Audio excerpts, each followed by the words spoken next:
예, 본문을 일부러 다 읽었습니다. 말씀을 듣다 보면 이 본문을 또 반복할 겁니다. 왜냐하면 그만큼 중요하기 때문에 그렇습니다. 자, 오늘은 삶의 계자시 6단계의 세 번째 시간입니다. 지금 우리가 6단계에 들어와서 성경이 무엇이냐 그랬고 그것을 묵상해야 된다 그랬잖아요. 이제 오늘은 천입니다. 뜻글자로서는 발벌천자입니다. 이 바른다는 말은 따른다는 뜻이기도 하고 본인이 몸소 행하는 실행을 의미합니다. 그래서 이 천자에 쓰는 가장 중요한 단어 중에 하나는 실천입니다. 실천이에요. 무엇을 깨달은 것을 그대로 산다는 뜻이기도 합니다. 그래서 오늘 제목, 부제목을 말씀대로 실천하라 그렇게 자연스럽게 표현했습니다. 자, 이게 왜 중요하냐 하는 게 참 중요한데요. 우리가 신앙생활을 할 때에 하나님의 축복을 받는 중요한 요소 중에서 그 매듭 단계가 있거든요. 이것이 안 되면 하나님의 은혜를 우리가 덧입고 사는데 불가능해요. 그 첫째 하나가 뭐냐? 믿음을 가지는 거예요. 하나님 말씀을 부지런히 듣고 읽고 하면서 그 말씀을 내 마음에 받아들여서 일단은 인정이 돼야 되고 그에 대한 확신을 가져야 비로소 내 마음에 하나님에 의한 은혜의 역사의 씨앗이 만들어지는 거예요. 그 믿음은 뭐냐? 내 마음에서 뿌리를 내려서 이제 본격적으로 의식을 지배하기 시작합니다. 믿음. 이게 중요합니다. 사람 의식이 말이죠. 한번 잘못 길들여진 마음이 고쳐지는데 어느 정도 세월이 필요하냐 그러면 이스라엘 백성을 봐서 잘 압니다. 이스라엘 백성이 애굽에서 나와서 가나안 땅을 가려고 하면 아무리 천천히 걸어가도 지름길로 가면 일주일이면 들어갑니다. 불과 한 주간이면 가나안 땅 다 들어갈 수 있습니다. 저 끝에까지. 예. 근데 몇 년 걸렸어요? 40년 걸렸습니다. 가까운 길을 놔놓고 하나님께서 그 백성을 끌고 이 지구상에서 가장 고약한 땅으로 들어갑니다.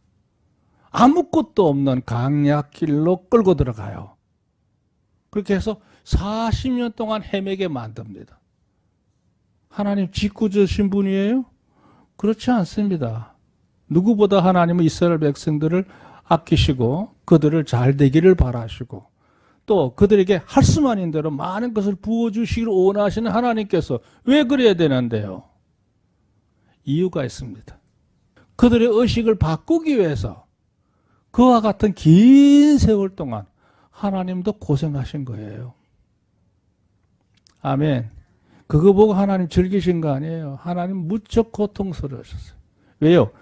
한번 잘못 길들여진 애굽의 문물을 뽑아내는데 40년도 부족했어요, 사실은. 예, 그나마 40년을 한 거죠. 그래요. 우리 의식이 한번 잘못 길들여지면 그거 뽑아내는데 많은 것들이 필요합니다. 그렇게 해서 40년 동안 끌고 다니면서 갖가지 많은 것들로 반복하면서 고치고 그게 한참이 안 고쳐져요. 그래서 오늘 여기 나옵니다만 하나님께서 이스라엘 백성들에게 초자연적 역사를 얼마나 많이 보여주셨어요. 홍해를 건너는 것도 그렇고 반석에서 물이 터져 나오는 것도 그렇고 만나와 메추라기를 먹이시는 것도 그렇고 구름과 불기둥으로 인도하시는 것도 그렇고 그 엄청난 호전적인 족속들을 땅을 지나가면서도 그들을 다 끄게 만드시는 이거는 사람의 노력으로 되는 게 아니잖아요. 여기 나중에 다시 언급하겠습니다만 그들은 40년 동안 부족함이 없었어요. 예, 없었어요. 그런데도 인간의 마음이 안 고쳐집니다. 얼마나 답답하셨겠어요. 자, 어쨌든 거두절미하고 그 백성들의 의식을 고치는 작업이 뭐냐? 믿음을 가지라는 거예요. 하나님을 절대 의지하는 믿음이 필요하다는 걸 의미하는 거예요. 그 믿음만 있으면 됩니까? 그렇게 살아야 되죠. 그게 바로 실천입니다. 실행하는 삶이 필요합니다. 오늘 이 부제 중요한 거예요. 따라합시다. 말씀대로 실천하라. 말씀이 그렇게 행하라 하는 대로 사는 거예요. 일단 그렇게 하세요. 반항하지 말고 고집 피우지 마시고 의심하지 마시고 행하는 게 중요합니다. 그러면 이제 세 번째 매듭이 하나 있습니다. 그 실천하는 것을 꾸준히 해야 됩니다. 인내가 필요합니다. 그 열매가 맺어질 때까지 인내하는 거예요. 모든 작물들은 보면 대개 3대에서 열매를 맺어요. 1대는 종자고요. 2대는 그 싹이 올라와서 줄기를 이루게 되고 3대에 가면 그 가지에 열매가 맺히는 거예요. 그러니까 우리가 1차적으로 하나님의 말씀을 많이 듣고 깨닫고 우리 마음에 받아들여서 믿음의 자산을 만들어야 됩니다. 그리고 뭐 한다고요? 깨달은 대로 믿음을 가진 대로 실천하는 거예요. 그 실천하는 게 언제까지 한다고요? 그 열매를 맺을 때까지, 그 축복을 맛볼 때까지 꾸준히 믿음의 이력을 쌓아가는 거예요. 이게 신앙생활의 3대 매듭이에요. 이거 안 이루고 무슨 복을 받겠다고요? 그건 있을 수 없거든요. 자, 그런 면에서 오늘 여기에 그런 말씀을 넣어놨어요. 자, 1대지 하나님을 기쁘시게 하는 영적인 덕목의 3대 요소는 뭐냐 그랬을 때 바로 깨닫는 거예요. 그러니까 바로 깨달아져야 모든 의식이 이제 비로소 자리를 잡는 거죠. 이 세상에는요, 뇌피셜이 많습니다. 뇌피셜. 뇌피셜이 말하면 이러쿵 저러쿵 하는 수많은 낭설이 많아요. 그게 다 뇌피셜이라고 그래요. 우리는 그 뇌피셜에 많이 대부분 점령당해 있어요.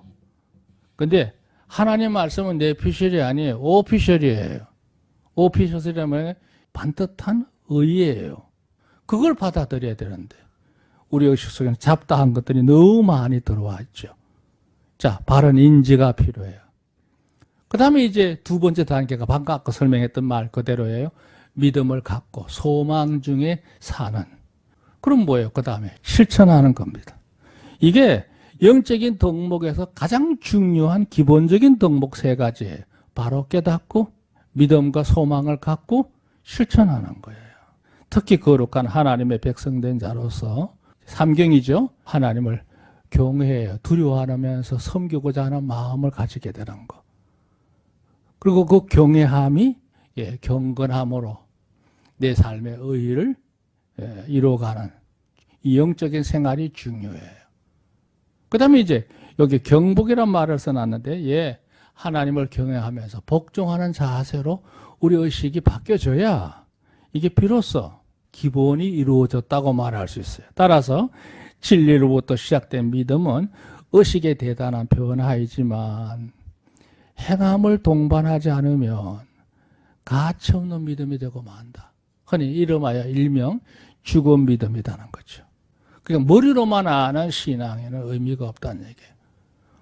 오늘 이후부터 우리 마음에 둘 거는 내가 깨달은 대로 살아야겠다 하는 의식의 변화가 이루어지기를 주님으로 축원합니다. 아멘. 자, 두 번째, 하나님 말씀의 성경은 많은 것을 제시하고 성경에는 엄청난 많은 것을 담고 있죠. 이 성경의 안에 들어있는 세계는 진짜 무궁무진합니다. 어떤 분야의 사람이 있든지 자기의 관점으로 봐도 이 성경은 감당하기 어려울 만큼 큰 우주예요. 너무너무 세계가 넓어요. 과학자나 과학자대로, 또 교육가는 교육가대로, 신앙에는 뭐 말할 것도 없고 각 분야에서 봐도 대단합니다. 철학자들도 성경에 있는 모든 난제를 다 못 풀어냈어요. 성경을 완벽하게 해석한 철학자는 이 세상에 없습니다. 부분적으로는 얘기했지만 전체를 논하지 못했어요. 그만큼 이 세계가 넓어요. 많은 걸 제공합니다. 기본적으로는 하나님의 실제, 하나님이 존재하신다의 말이 계시하는 문제, 그분이 어떤 분이냐, 그리고 하나님이 행하시는 대의가 있어요. 대언칙이 있어요. 그것을 애둘러 얘기할 수 있는 결론이에요. 그런데 그것만 있느냐? 아니에요. 내 개인적으로 당장 꼭 필요한 것을 분명하게 제시하고 있는 게 있어요. 그게 뭐냐? 개별적으로 볼 때는 내가 대속의 은혜를 입은 자라고 하는 사실을 깨닫게 하는 것. 또 내가 하나님의 백성된 신민의 본분이 뭔가를 깨닫게 하는 것. 그렇죠? 그 다음에 이제 그렇게 살게 될 때에 그게 허무하지 않고 반드시 거기에 대한 하나님의 은혜 역사가 있을 영원한 상급에 대해서 언급하고 있는 게 바로 성경이거든요. 그러니까 우리가 성경을 부지런히 듣고 읽고 하는 거예요. 그렇기 위해서 우리가 세 가지 필요한데 바로 신령한 의식이 전환이 돼야 되겠죠. 행실이 따라야겠죠. 그리고 온 마음을 다해서 행하는 내 헌신이 필요해요. 그래서 이름하여 신령한 의식, 신실한 행실, 충실한 헌신이에요. 따라합시다. 따라서 심경, 언행, 기업을 말씀 따라 실천하면서 살아가자. 무슨 말이냐면 내 마음에 그대로 새겨. 여러분의 심경이 하나님 마음과 같아지기를 좀 축원합니다. 흐릿한 것들이 맑아지고 또렷해서 신령해져서 거룩해져서 우리의 속마음이 맑아져야 돼요. 지난번에 서자경 또 뭐예요? 신목행. 하나님의 말씀은 책 중에 책이요. 또 그 말씀은 우리의 모든 삶의 척도가 되고 내 영혼을 살피는 거울이다. 믿으시면 아멘. 서자경. 그 다음에 이제 신목행이잖아요. 그걸 내 마음에 받아들여서 내 눈을 고치고 내가 행실을 그렇게 살아간다. 이런 의미의 신목행을 얘기했어요. 바로 그 얘기예요. 심경. 그 다음에 이제 언행이 바뀌어야겠죠. 말하는 것도 달라지고 행하는 것 달라져요. 이 말과 행동은 굉장히 중요합니다. 사람이 말하는 대로 되는 거예요. 지금은 말의 이력이 대단하잖아요. 여러분 말의 능력이 대단합니다. 왠지 아세요? 핸드폰 보고 하이픽스비 누구누구 전화해줘? 그러면 이게 알아들어. 내가 버튼을 누르지 않아도 핸드폰은 내 말을 알아듣고 이미 그 사람에게 전화를 하고 있어. 뭐든지 알 수 있어요. 오늘 날씨 어때? 그러면 이게 다 알려줘. 이 말의 능력이 얼마나 대단합니까? 하물며 이러한 인간을 만드신 하나님 말씀에 얼마나 많은 능력이 있겠습니까? 비교도 안 되죠. 하나님 말씀은 살았고 운동력이 있어서 좌우의 날선 그 어떤 금보다도 뭐 하다고요? 예리하다고 그랬어요. 찔러 쪼개기까지 한다고 그랬으니까 대단한 거죠. 자, 그래서 우리가 심경, 그 다음에 언행이 달라지고, 여러분 삶 속에 그래도 세상 살 때, 한 세상 살고 난 다음에 뭔가 그래도 나를 통해서 하나님이 세상에 보내신 의의가 있다고 하는 게 있어야 될 거 아니겠어요? 그게 바로 기업입니다. 나를 통해서 이루시려고 하는 그 기업을 남길 수 있는 그런 책임성이 있는 성도가 되어야 될 줄로 믿습니다. 그러려면 어떻게 사느냐? 그 옆에 간주에 보면 첫째, 말씀을 들어야 돼. 내 지식 갖고 하는 거 아닙니다. 그래봐야 그거는 한계가 있는 거고 하나님의 말씀을 부지런히 듣고 되새기는 게 중요해요. 들어야 돼요. 두 번째, 그 말씀을 듣다가 하나님을 만나는 거예요. 아, 하나님 이러신 분이구나. 이제 믿음이 싹트기 시작하는 거죠. 그리고 하나님이 내 개인적으로 나에게 요구하는 소원이 있어요. 내 개인적으로 요구하신 하나님의 뜻이 계신 거예요. 그걸 깨닫는 게 중요해요. 영적 생활에서. 아, 하나님이 나에게 이걸 바라시는 거구나. 그것만 행하면 돼요. 옆에 있는 사람 하는 거 따라 할 필요 없어요. 하나님 마음 내 개인적으로 지극히 1대1 관계에서 하나님이 원하시는 소원을 느끼셔야 돼요. 그거 행하면 됩니다. 남 보란 듯이 큰일 하라는 거 아니에요. 내게 원하시는 소원을 바로 깨닫는 게 중요합니다. 그리고 이제 하나님께서 실제적인 적용을 해주시는, 깨닫게 해주시는 대로 그대로 따라가기만 하면 돼요. 그게 실천이거든요. 그대로 따라가기만 하면 돼요. 그러면 하나님 역사는 나를 통해서 이루시려고 하는 기업이 이루어지는 거예요. 할렐루야. 이거는 그냥 낭설이 아닙니다. 이게 원칙입니다. 여러분 바로 깨닫으셨으면 좋겠습니다. 자, 성도의 실천이 왜 중요한지를 설명할게요. 1번, 성도들 각인에 대한 영적인 실력은 여러 가지로 평가할 수 있어요. 그렇죠? 일반적으로는 그래요. 신앙생활의 연조, 내가 몇 년 동안 하나님을 섬겼어. 그것도 자랑이긴 하지. 그 다음에 내가 직분적으로는 이만큼 내가 역할을 하고 있다. 이력, 성경을 많이 한다고는 그 유식함, 박식함에 대해서 그걸 가지고 평가할 수 있겠죠. 일반적으로. 그건 물론 무시하는 거 아닙니다. 그거 대단한 겁니다. 하나님 일평생 섬기는 거 그거 쉬운 일이 아니잖아요. 자랑할 만해요. 평가할 만합니다. 그런데 그것보다 더 중요한 게 있어요. 하나님 관점으로 볼 때는 어떤 걸 보시느냐? 그 마음의 중심이 어떻게 되는 거지? 하나님 중심으로 사는 건지, 세상 중심인지, 자기 중심인지, 물질 중심인지, 현실 중심인지, 이걸 보시는 거예요.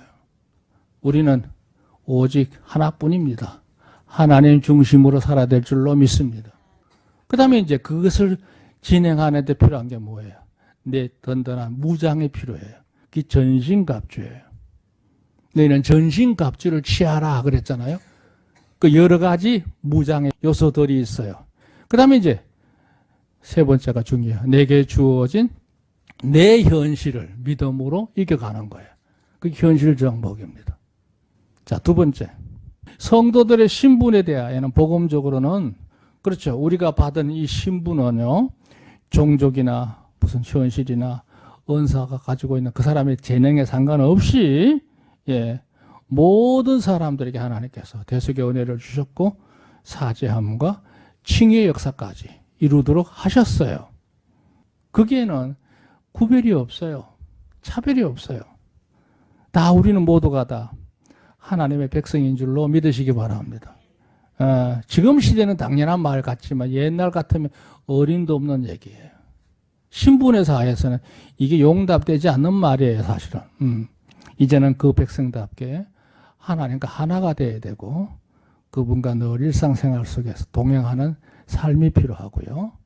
또 그런 동행하는 삶을 살면서 믿음의 사람들과 하나가 되는 연합이 필요하다는 거예요. 그것이 필요할 뿐이지 인간적인 이런저런 자랑이 아니라는 얘기죠. 3번. 성도들의 삶의 특징이 있어요. 응자가 세 가지죠. 하나님에 대해서 당연히 순종하고 복종하는 태도. 그래서 응당한 순응이라고 그랬어요. 여긴 이유가 없어요. 사정이 없습니다. 그냥 당연히 받아들이는 순종함이 필요해요. 일단 믿음을 가지시는 게 중요하겠죠. 그 다음에 이게 적용되는 면에 제한이 없어요. 무한한 적용이에요. 어디든지 적용이 돼요. 그 다음에 이제 그거 뭐예요? 살다 보면 마주치는 게 많아요. 우리 삶 속에. 난제들이 많습니다. 거기에 하나님의 대의를 가지고 당당하게 대응하시기 바랍니다. 그러니까 순응, 적응, 대응이에요. 그게 성도의 삶의 세 가지 특징이에요. 성도는 뭐냐? 이렇게 사는 거예요. 하나님 말씀 따라 순응하고 모든 것에 적응하고 그 모든 삶 속에서 그 믿음으로 이겨가는 삶이 바로 성도의 삶의 특징이지 뭐. 믿으시면 아멘. 다시 말해서 정중동이야. 흔들림이 없이 굳건하게 말해줘. 정적인 신앙생활을 가지는 게 전부가 아니고 이제는 우리가 능동적으로 매우 적극적으로 의지를 가지고 인내하면서 그 열매를 거둘 때까지 추수할 때까지 계속 고입니다. 계속 진행입니다. 살아갈 뿐이에요. 네 번째. 성도의 활동은 교회 생활에만 국한되지 않아요. 도리어 삶에 대한 의식에 있어서 교회는 영적으로 신령한 가정이고 진리를 양육받는 곳이고 또 영육을 요람, 쉼을 가지는 곳이긴 합니다. 교회는. 그러나 이제는 우리 자신이 세상 속에서 나아가서 복음의 사신이 되는 거예요. 복음을 전하는 전달자가 되는 거죠. 그 다음에 이제 저 사람은 참 하나님의 사람답게 사는구나 한 것에 대한 사람들부터 존경을 받는 공인이 되는 거예요. 그 인정받으셔야 돼요. 하나님 욕먹이면 안 돼요. 믿음으로 바라 살아서 역시 하나님 섬기는 사람 다르네. 이렇게 돼야 되는 거예요. 그게 항상 여러분이 좋은 표대가 되기를 바랍니다. 그 다음에 뭐예요? 선도. 이렇게 사는 겁니다 하고 사람들을 이끌 수 있는 인도자가 되는 거. 그거의 뿌리예요. 기둥입니다. 그러니까 내면적으로 조용히 믿음만 갖고 사는 게 아닙니다. 성도의 삶은 실행적이다는 거예요. 활동적이다는 거예요. 능동적이다는 거죠. 이 사실을 명심하시기를 주는 축원합니다. 자, 오늘 제가 얘기하고 싶은 얘기 또 하나는 아까 읽었던 본문의 말씀 처음부터 끝까지 다 읽었는데요. 2번 항목이 중요합니다. 이 2번 항목이 20절까지 돼 있잖아요. 이 20절까지 내용을 제가 펼쳐놓고 묵상을 했어요. 했더니 여기 24개 항목으로 정리할 수 있겠더라고. 모세의 명령이 나오죠. 내가 오늘날 명하는 이 모든 명령을 너는 지켜 행하라 그랬어요. 지도자로서 백성들에게 내리는 지시사항이에요. 그게 뭐냐? 하나님께서 하라 하신 대로 행해야 된다 이거예요. 이의 없다 이거죠. 그러면 그리하면 너희가 살고 번성하고 여호와께 너희 그 백성의 땅에서 그것을 얻으리라 그랬어요. 그렇게 사는 이유가 뭐냐? 이쪽에 모세의 정언이죠. 그렇게 살면 가나안 땅 들어가서 너희가 반드시 많은 번성함을 누리게 된다 이거예요. 2절에 말하기를 내 하나님 여호와께서 이 40년 동안 너로 광야의 길을 걷게 하신 것을 기억하라 이거였어요. 그러니까 그 기간 동안에 하나님께서 낮추기도 하시고 시험하시기도 하고 명령을 지키는지 안 지키는지 하나님이 여러 가지 모습으로 테스트하셨단 말이죠. 그러니까 그 모든 게 그냥 이루어진 게 아니라 광야 40년 동안 일어난 일을 자세히 살펴서 분석해봐라 이거예요. 생각해봐라 이거예요. 그 다음에 이제 하나님께서 그렇게 하시는 가운데 너희가 살아남았던 이유가 뭐냐? 하나님 말씀대로 따랐더니 이 모든 것을 다 지나가지 않았느냐 이거예요. 그 주님 뭐예요?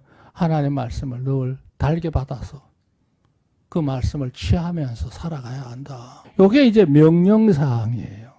그리고 이제 모세가 정언합니다. 반드시 너희가 번성함을 누리게 될 것이고 가나안 땅 들어가서 그 많은 호전적인 부족들 7 부족 아닙니까? 다 내쫓아내고 그것을 차지해서 너희가 주인이 될 거다.